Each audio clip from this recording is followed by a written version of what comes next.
Pública.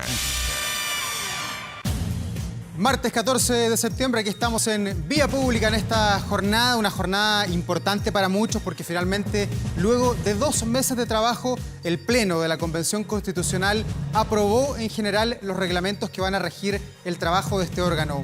Durante la sesión de este martes, la instancia, por ejemplo, pisó el documento que contiene las reglas matrices que van a regir el trabajo de los convencionales y además hubo amplia mayoría, 145 votos a favor, 6 en contra y 1 abstención. En total, son 5 los reglamentos que fueron revisados y aprobados en general durante esta jornada. El reglamento de ética, también hay uno de participación indígena, otro de participación popular y la propuesta de bases, principios y normas de derechos humanos. A partir de ahora y hasta el jueves 16 de septiembre a la 1:30 de la tarde se abrió un periodo para presentar algunas indicaciones a los reglamentos, los cuales deben ser respaldados por un total de 30 convencionales. Esas serán revisadas durante las próximas semanas cuando sea ya la votación en particular. Comenzamos Vía Pública.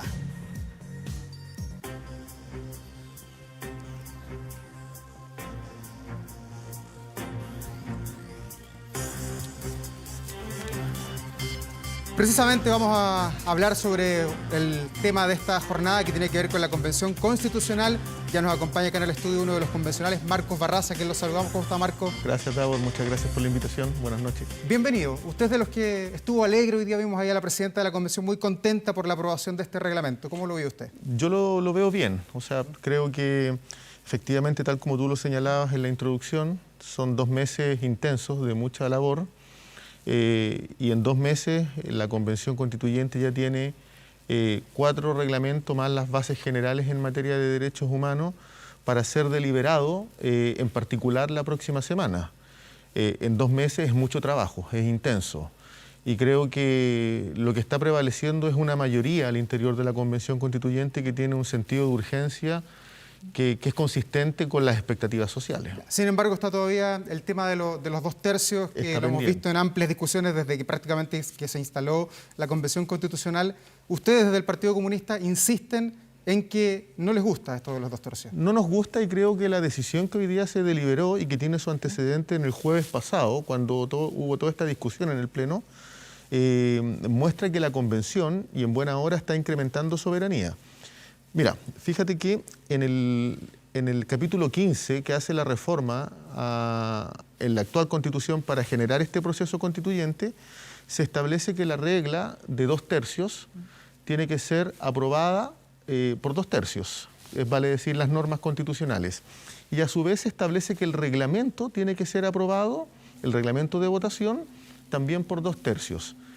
La discusión que fue la semana pasada, intensa, de mucha fuerza. ¿Se enojó, de hecho, ahí? Claro, sí, básicamente porque la mesa estaba tomando la atribución de determinar cuáles normas eran de 2 tercios para los quórum de las reglas, de las normas, de los reglamentos, y cuáles eran de mayoría absoluta.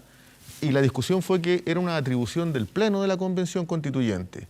Y hoy se votó soberanamente y la Convención Constituyente determinó en la votación democrática que el reglamento de votación se vota por mayoría absoluta, como también se vota la norma de 2 tercios.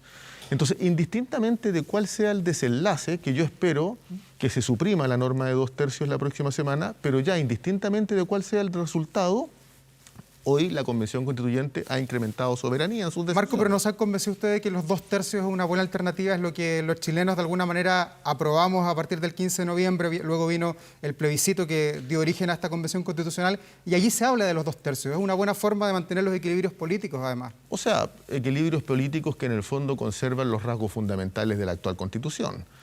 Y en los hechos, y ahí tenemos una discrepancia de fondo nosotros con quienes sostienen eso, el acuerdo del 15 de noviembre y su expresión a través del plebiscito del 25 de octubre no fueron alternativas abiertas. No es que la gente podía determinar entre una norma de 3/5, es decir, un 60%, una norma de quórum de mayoría, 50+1, o una de 2 tercios. Y en mi opinión, creo que es consistente con la gente que yo represento en el Distrito 13, si la gente hubiese tenido la posibilidad de incluso elegir respecto a Asamblea Constituyente, lo habría hecho. Y voy a dar un ejemplo. Sí. El acuerdo del 15 de noviembre no incorporaba escaños reservados, no incorporaba paridad de género, no incorporaba normas para elección de independientes. Fue la movilización social la que lo incorporó. Y la experiencia comparada muestra que aquellas constituciones que se han debatido con quórum supracalificados de 2/3 dificultan más los acuerdos, porque los hechos obligan y tensionan a una mayoría, que es 2/3, a morigerar la intensidad de los cambios respecto de una minoría. Ya, pero hoy día los 2/3 son en el papel, son prácticamente un sueño para ustedes porque no están los votos. ¿Qué van a hacer de aquí a la próxima semana para conseguir esos acuerdos? Nosotros vamos a perseverar, ciertamente, y vamos a respetar la norma que se aplique, en eso no hay duda. Pero vamos a perseverar por suprimir los 2/3 y buscar un quórum distinto. Ya, pero ¿a dónde van a conseguir los votos? Porque ya no están, ni el Frente Amplio está con ustedes. Bueno, no conocen aún nuestra propuesta, esta se va a presentar el día jueves. Sin perjuicio de que vamos a perseverar en la supresión de los 2/3 y buscar un quórum más democrático, también estamos impulsando el plebiscito dirimente. Y creo que en el plebiscito dirimente hay una amplia mayoría que lo está apoyando. Si esto se aprueba, ¿ustedes después pretenden que se implemente también en el Congreso, que se eliminen los 2/3? Por cierto, es un camino, ciertamente. Aquí es fundamental algo. La Constitución esperamos que sea la expresión máxima de la soberanía y la democracia de la futura Constitución. Pero para que esa Constitución sea implementada en términos soberanos y democráticos, también se requiere de un Parlamento que sea consistente con ello, que tenga esa voluntad de implementar esa Constitución, y de un Ejecutivo, a saber, una presidencia que esté en la misma sintonía. Por eso es tan importante ir visualizando los cambios que se hagan con el próximo Parlamento. ¿Ustedes están conformes con el trabajo que ha hecho hasta ahora la mesa encabezada por Elisa Loncón y Jaime Baza? Salvo episodios como el que hemos señalado que ocurrió el jueves pasado, cuando la mesa se intentó atribuir una atribución que no le correspondía, no tenemos mayores reparos. ¿Y qué pasa con la unidad de su sector? Que hemos visto bastante tironeado el Partido Comunista con el Frente Amplio. Sin embargo, están ambos tras un candidato presidencial que es Gabriel Boric. ¿Cómo se puede estar unido en un sector y desunido al interior de la Convención? Es evidente que nosotros al interior de la Convención Constituyente tenemos diferencias estratégicas, apreciaciones tácticas distintas de cómo avanzar en la construcción de mayoría al interior de la Convención Constituyente entre el Frente Amplio y Chile Digno, porque no es solo el Partido Comunista. Pero también es cierto que tenemos ideas que nos hacen converger respecto de contenidos de la próxima Constitución. Bueno, hay que hacer prevalecer las visiones comunes por sobre las diferencias, sin soslayar esas diferencias, porque en el caso de los 2/3 la estamos explicitando. Ahora, lo importante también es tener presente que lo que pasa en la Convención Constituyente también impacta en la presidencial. Eso no tiene ninguna duda. Y en ese sentido, nos parece importante que la candidatura de Gabriel Boric se nutra de todas las visiones que tienen que ver con la Convención Constituyente. Ya, pero un futuro gobierno puede darle gobernabilidad al país viendo que a la primera hay tironeos y prácticamente portazos entre unos y otros que aparecen como aliados en el papel. Yo no conozco de ninguna alianza política que tenga comunión de idea en todos los aspectos. En general siempre hay diferencias, por eso hay primarias y por eso un sector compite con otro al interior de una misma coalición. En lo sustantivo hay que buscar un proyecto común y estamos en esa construcción. Ahora, lo cierto es que aquí hay una cuestión central. Se requiere que el próximo gobierno tenga un compromiso pleno con la implementación de la nueva Constitución. Sería un contrasentido que esta Constitución la tuviese que implementar un gobierno de derecha. Entonces hay fines superiores que ciertamente los tenemos al centro, pero con ello no queremos soslayar las diferencias y esas diferencias las tenemos que procesar al máximo y en este caso la norma de 2/3 es una diferencia de fondo. Ya, pero ¿qué tan dañadas quedan las confianzas si no se aprueba finalmente esto de los 2/3 pensando que la campaña está recién partiendo? No tenemos ni siquiera el primer debate todavía. No, la discusión después viene respecto a la construcción de las normas constitucionales y en las normas constitucionales hay que buscar convergencias que incluso vayan más allá de esta coalición. O sea, por eso nosotros tenemos un vínculo muy estrecho con la lista del pueblo, con escaños reservados. Nos parece que es central tener mayorías. O sea, en esto hay que sumar más voluntades más que restringir. Marco, ¿con quién van a conversar durante este fin de semana para de alguna manera conseguir los votos que logren eliminar los 2/3? Bueno, desde luego tenemos trabajo avanzado con la lista del pueblo. Hoy día, pero ahí no están los votos, no alcanza. Pueblo constituyente, bueno, tenemos que ver cómo van a reaccionar las otras fuerzas. Esperamos que exista más receptividad por parte del Frente Amplio, esperamos que exista receptividad por parte del colectivo socialista, hay que hacer el esfuerzo. Respecto al caso del convencional Rodrigo Rojas Vade, usted fue parte de la comisión de ética de estos reglamentos que celebramos al comienzo del programa. ¿Qué le parece este caso y cómo asume estos nuevos antecedentes que se han entregado en el día de hoy, en que él va a ser formalizado por desórdenes públicos? A ver, yo lo he dicho varias veces. A mí me parece que la mentira en la cual incurrió y que generó Rodrigo es un hecho muy grave. Daña la fe pública, afecta la emocionalidad de pacientes que viven y familias de pacientes que viven con cáncer, afecta también la credibilidad respecto de un universo social que votó pensando en una ética distinta para la política y se encuentra con una mentira tan brutal como esta. Y en consecuencia es un acto reprobable por donde se le mire. También vulnerabiliza la Convención Constituyente porque permite que haya crítica fácil respecto de sectores que vienen del rechazo o que quieren que fracase la Convención Constituyente. Ahora, yo creo que la mesa directiva actuó con diligencia y con rapidez y correctamente derivando los antecedentes a la Fiscalía. Lo que no comparto es que la Fiscalía quiera procesarlo como salió esté investigando desórdenes públicos. Yo quiero recordar que este proceso constituyente tiene su origen precisamente en la protesta social. No estaríamos hablando de un proceso constituyente, sino que más bien de una reforma constitucional si es que hubiese algún camino constitucional sin movilización. Por tanto, yo creo que si la Fiscalía quiere investigar y tiene que hacerlo en base y conforme la hipótesis de algún tipo de fraude, pero no respecto de movilización social, porque fíjese usted que al inicio de la Convención Constituyente hubo 4 constituyentes detenidos por un encadenamiento con familiares de prisioneras y prisioneros políticos. ¿Es que acaso la Fiscalía va a perseguir ese acto por desórdenes públicos? O sea, la Fiscalía yo creo que se está pasando de la raya. Bueno, vamos a ver si se sienta o no un precedente. Marcos Barraza, muchas gracias por estar aquí con nosotros. Gracias a ti, Davor, que estés muy bien. Y nosotros vamos a la pausa comercial, ya volvemos con más. No se vaya de esta pantalla.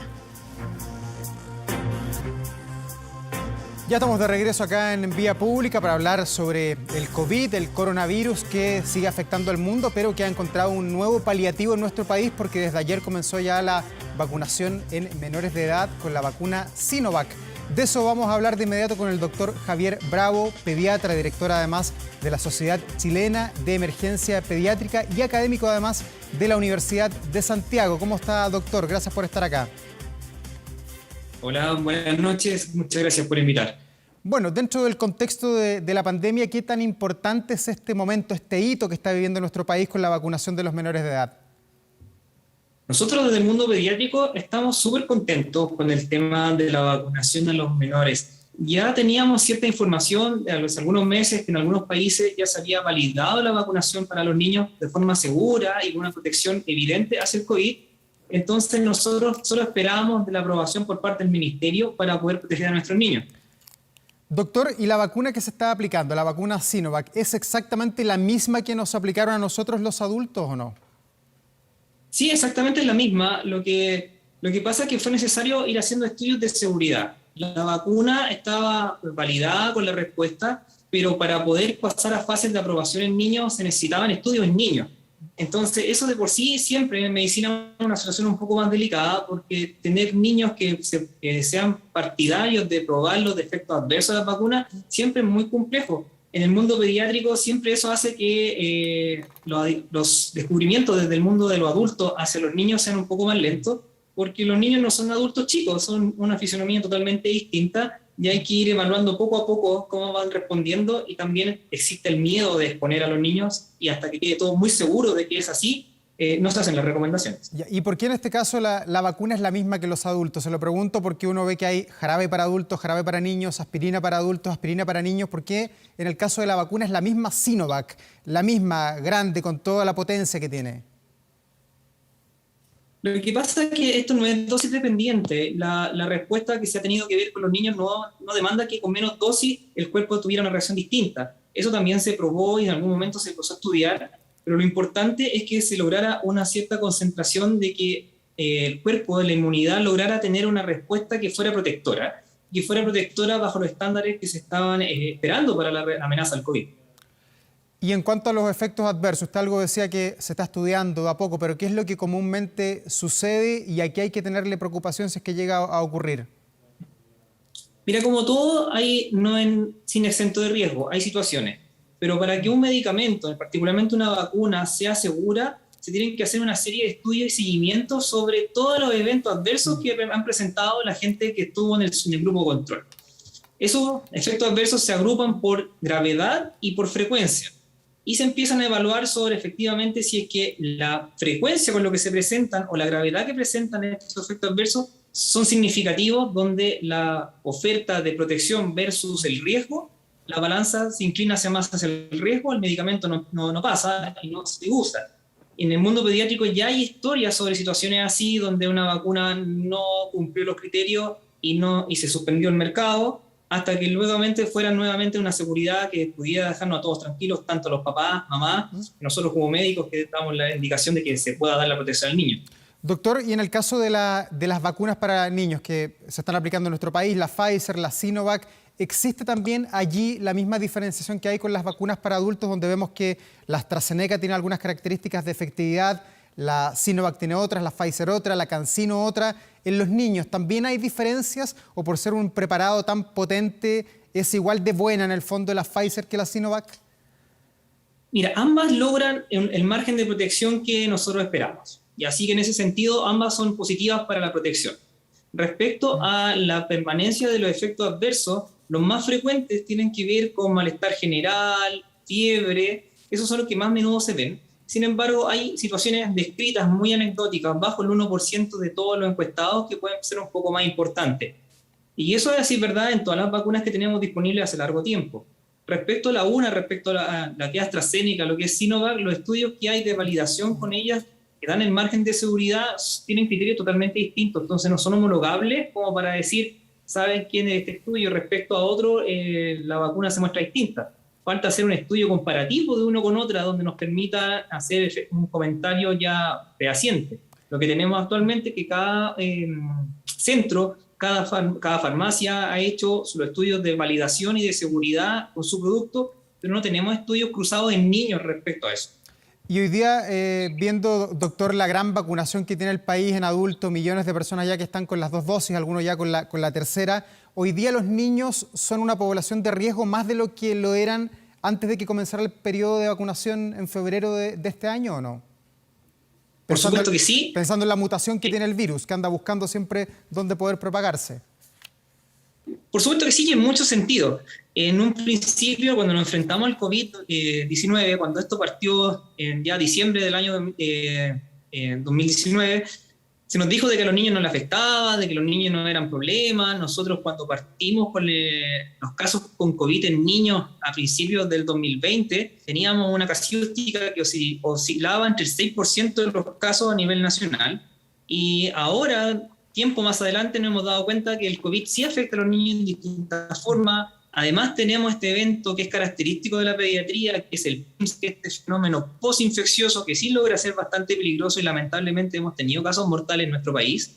Y ahora, en lo último referente que dio la doctora Daza hace una semana atrás, resulta ser de que las consultas infantiles de COVID ya alcanzan el 12%. Si bien es cierto, los números totales han ido bajando, como hemos ido migrando, entre comillas, como el foco ecológico hacia los niños por ser los que no están protegidos, han empezado a aumentar porcentualmente los casos de niños con COVID. Y a los niños, precisamente, ¿cómo los afecta? A los adultos hemos visto que lo principal son las vías respiratorias que se van de alguna manera deteriorando con el ingreso del virus. ¿A los niños también los afecta por ese mismo organismo o no?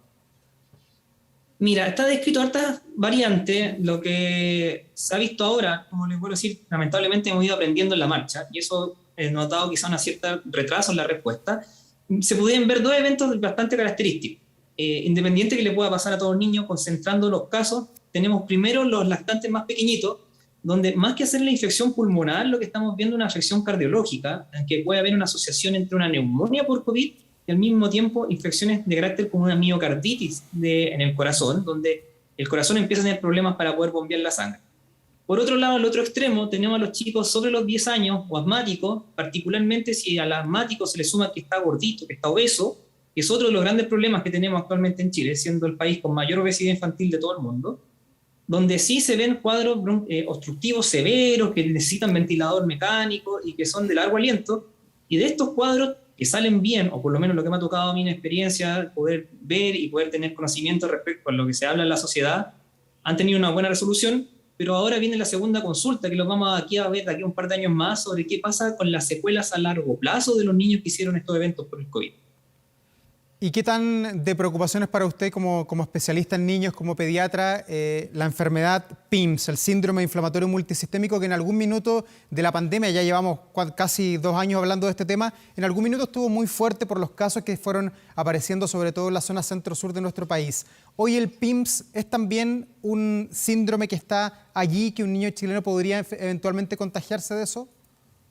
Por supuesto que sí. Lo que sabemos es que esto es un fenómeno, el PIMS es un fenómeno posterior a la infección y se basa en el problema de la inmunidad, que hay una desregulación respecto a la inmunidad, y este problema de control, como de configuración o calibración, es lo que provoca la enfermedad de 1 a 2 meses posterior al contacto con COVID. Y el problema que tenía es que justamente muchos de estos niños que hacían el PIMS eran niños sanos, a diferencia de lo que vemos con la versión COVID, que eran niños muy pequeñitos, o niños con asma, o niños obesos, o niños con problemas oncológicos, cosas que ya por lo menos tenían, por decirlo de alguna forma, algún problema extra a nivel físico.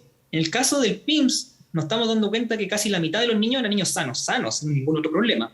Y que muchos de estos pacientes incluso hicieron el contacto con COVID de una forma sintomática o leve. Muchos de los niños con PIMS resulta ser de que no hicieron una gran neumonía con el COVID, todo lo contrario, hicieron un cuadro respiratorio leve por el COVID y luego 2 meses después apareció el problema con el PIMS. Cosas que no sabemos todavía es sobre cuáles son los niños que entran en contacto con COVID y que tienen problemas después para hacer PIMS. Todavía no tenemos estudios a nivel nacional ni tampoco internacional que logren trazar como ciertas características, decir, mira, saben que estos son los niños que nos debiéramos preocupar más. Así que ahí tenemos como una gran caja negra, y donde con mayor énfasis se hace la recomendación a los papás, a las mamás, a que vacunen a los niños contra el COVID para poder evitar justamente tener mayor número de casos de PIMS. Sí, todavía falta mucho por desarrollar en la ciencia, también en nuestras autoridades, que se pueda autorizar eventualmente a futuro la vacuna para niños menores de 6 años, pero eso lo vamos a estar conversando en otra jornada. Doctor Javier Bravo, muchas gracias por acompañarnos esta noche. No, de nada, agradecido del espacio. Que estén muy buena noche. Que esté muy bien, buenas noches. Y luego de esta interesante conversación, vamos nosotros a una muy breve pausa. Ya volvemos con más aquí a Vía Pública, no se vaya. Martes 14 de septiembre, falta todavía para las fiestas patrias, pero algunos ya están más que en 18avos. Vamos de inmediato a nuestra pantalla para ver qué hay publicado en 24horas.cl, información relevante. Mire, allí dice fiestas patrias, qué se puede hacer y qué no durante este fin de semana largo. Se calcula que acá en Santiago nomás casi 400.000 autos van a salir. Hay peaje a Luca además, ruta 68, ruta 5. Hay que averiguar bien cuáles son los horarios que va a estar más barato para poder viajar y así evitar las aglomeraciones. Ahí está publicado la palabra y la voz de Carabineros para ver cuáles son los papeles que se necesitan para poder desplazarse por nuestro país. El C-19 es uno que es inevitable para poder salir de Santiago e ir a otra región. Hay que ver las fases, hay muchas dudas. Todo está publicado ahí en nuestro portal 24horas.cl y también, como siempre, usted sabe, lo conoce. Hartos clics tiene nuestro sitio porque tiene mucha información. Como siempre, usted es más que bienvenido. Vamos a la pausa acá en Vía Pública, ya volvemos con más. Se está terminando ya este día martes 14 de septiembre. Veamos cómo está la temperatura a esta hora de nuestra capital. Ha sido un día bastante grato, muy primaveral. Mire, 7,5 grados a esta hora. Alta temperatura pensando que estamos en invierno, y en la tarde estuvimos cerca de los 20 grados acá en Santiago. De invierno, nada. Nieve, nada. Lluvia, nada. Todo ha quedado en el pasado luego del fin de semana lluvioso. ¿Cómo viene la jornada de mañana, ya anticipándose en muchas oficinas también lo que va a ser la celebración de las fiestas patrias? 22 grados, 23 el día jueves, y también el 18 y 19, donde recordemos tenemos parada militar el día domingo 19 de septiembre. Va a estar bien bonito, por lo menos en gran parte de la zona central de nuestro país. Veamos qué pasa más allá de Santiago, qué pasa en regiones. La Serena, 17 grados, despejado. Y en el sur del sur, ahí en la Patagonia, Coyhai, que marca 11 grados para la jornada de día miércoles. Sin duda, la salud mental es un tema de máxima preocupación en nuestros días, o al menos debería serlo. Los efectos de la pandemia han sido muy duros para gran parte de la población mundial y el mundo artístico, por supuesto que son seres humanos, no está para nada ajeno a esto. El señor que escuchamos, usted lo conoce, Mike Patton, es un ejemplo de todo ello, de los problemas con la salud mental. El estadounidense anunció que va a cancelar todos sus conciertos con Faith No More y Mr. Bungle, bandas en las que es vocalista, para precisamente enfocarse en él, en problemas de salud mental que ha ido acusando a lo largo de esta pandemia. En un comunicado a través de redes sociales, anunció la noticia, enfatizó que sus problemas se agudizaron con la pandemia, por lo que él dice, bueno, ha sido súper sincero, además esto se agradece en estos días, dice, yo no estoy al 100% para los conciertos, así que prefiero por ahora dar un paso al costado. Además, agradeció el apoyo de su círculo cercano y pidió disculpas a sus fans. Por supuesto, queremos ver a Faith No More. Recordemos la presentación acá en Chile, en el Estadio Bicentenario.